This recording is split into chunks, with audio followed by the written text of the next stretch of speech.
ইহকাল ত্যাগ করেছেন মিসওয়াকগত অবস্থায়। হাদিস পাকের মধ্যে মিসওয়াক করার অসংখ্য গুরুত্ব ও ফজিলত বর্ণনা করা হয়েছে। মোল্লা আলী কারি রাহমাতুল্লাহ আলাইহি একটি হাদিস বর্ণনায় বলেছেন মিসওয়াক করার 70টি ফজিলত আছে। আবু দাউদ শরীফে একটি হাদিসের মধ্যে এসেছে ক্বালা রাসূলুল্লাহি সাল্লাল্লাহু আলাইহি ওয়াসাল্লাম লাউলা আন আশুক্কা আলা উম্মতি লা আমারতুহুম বিসসিওয়াকি ইন্না কুল্লি সালাহ।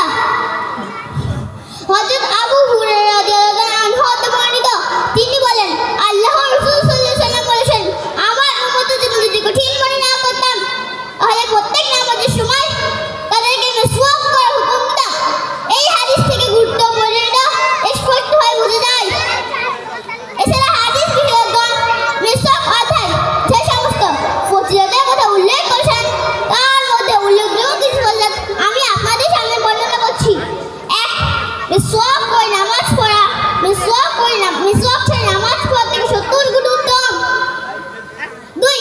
কোন ব্যক্তি যখন মিসওয়াক করে নামাজ পড়ে ফেরেশতারা পেছনে দাঁড়িয়ে তার কেরাত শুনতে থাকে, এমনকি তার নিকটবর্তী হয় এবং তার ঠোঁটের সঙ্গে ঠোঁট লাগিয়ে দেয়। ৩. হাদিসের মধ্যে এসেছে যে ব্যক্তি মিসওয়াকের পাবন্দি করবে মৃত্যুকালে তার কালেমা নসিব হবে ইনশাআল্লাহ। ৪. যে ব্যক্তি মিসওয়াক করে বাড়ি থেকে নামাজের জন্য বার হয় ফেরেশতা তাকে অভিবাদন জানায় এবং তার জন্য ইস্তেগফার করতে থাকে। ৫. নিয়মিত মিসওয়াক করলে আল্লাহ খুশি হন, শয়তান অসন্তুষ্ট ও লজ্জিত হয়, বিতাড়িত হয়। শুধু তাই নয়। ৬. নিয়মিত মিসওয়াক করলে স্মৃতিশক্তি বৃদ্ধি পায়, মুখ দুর্গন্ধ দূর হয়, দন্ত সাক্ষা হয়, দৃষ্টিশক্তি বৃদ্ধি পায়। ৭. দাঁতের মাড়ি শক্ত হয়, দাঁত পরিষ্কার চকচকে থাকে, মেরুদণ্ড শক্ত করে, অন্তর পবিত্র থাকে, পাকস্থলীকে কর্মঠ রাখে, কফ দূর করে। ৮. মিসওয়াক যৌন ক্ষত বৃদ্ধিকে সহায়তা করে, মস্তিষ্কের শিরাগুলোকে সংযত রাখে। ৯. পবিত্র অবস্থায় আসার মৃত্যু হয়, দ্রুত রূহ বার হয়ে যায়। এছাড়া আধুনিক চিকিৎসাবিদগণ এই সুন্নাত থেকে বেশ কিছু তথ্য বের করেছেন।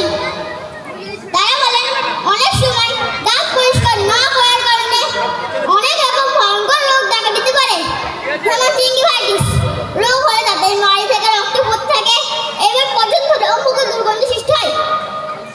যেমন কবজিক রোগ হলে দাঁতের ক্ষয় শুরু হয়, পাই দিচ্ছে এতে দাঁতের মাড়ি ফুলে ওঠে, তখন ডাক্তারগণ পরামর্শ দেয় মাড়িতে শক্ত কিছু দিয়ে হালকা কিছু চাপ দেওয়া। মিসওয়াক এই ক্ষেত্রে অনেক সহায়তা করে। বোঝা গেল ইহজগৎ এবং পরজগতের সমস্ত জায়গায় মিসওয়াকের উপকার দৃশ্যমান।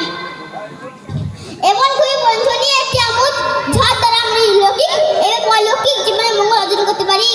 মহান আল্লাহ রাব্বুল আলামিন আমাদের সকলকে এই গুরুত্বপূর্ণ বিষয়টির উপর আমল করার তৌফিক দান করুন। আমিন। ওয়া আখিরু দাওয়ানা আলহামদুলিল্লাহি রাব্বিল আলামিন। আসসালামু আলাইকুম ওয়া রাহমাতুল্লাহি ওয়া বারাকাতুহু। ওয়ালাইকুম আসসালাম ওয়া রাহমাতুল্লাহি ওয়া বারাকাতুহু। মাশাআল্লাহ, জাযাকাল্লাহ। খুব সুন্দর আমাদের সম্মুখে বক্তব্য পরিবেশন করেছেন। এখন আমরা আবার বেশ প্রদর্শনের দিকে আমরা ফিরে যাচ্ছি।